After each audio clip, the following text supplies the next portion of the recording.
महाराष्ट्रात मराठा आरक्षणाचा वाद हा मोठा झालेला आहे आणि मराठा आरक्षणामुळे आता महाराष्ट्रात याआधी सुद्धा 2-3 महिने अगोदर अगदी किंचित असं वेगळं वातावरण दिसून आलं. मात्र आता ह्या पुढचे दिवस महत्त्वाचे आहेत.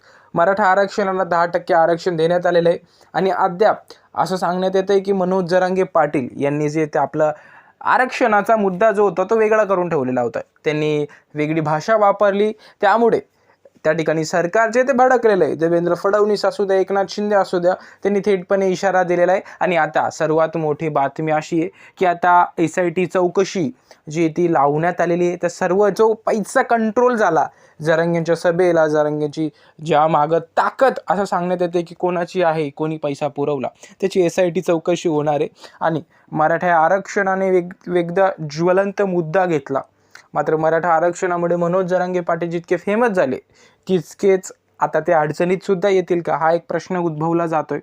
मनोज जरांगे पाटीलांनी सुद्धा सांगितलंय की होऊ द्या SIT चौकशी, मात्र जर मी खरा असेल तर देवेंद्र फडणवीसांना अटक होणार का, असंही सुद्धा सवाल केलेला आहे.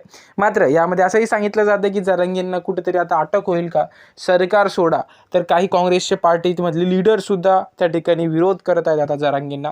यापुढचं राजकारण कसं असेल हेच आता बघावं लागेल आणि येणारा काळ हा काय करू इच्छितो हे सुद्धा दिसेलच.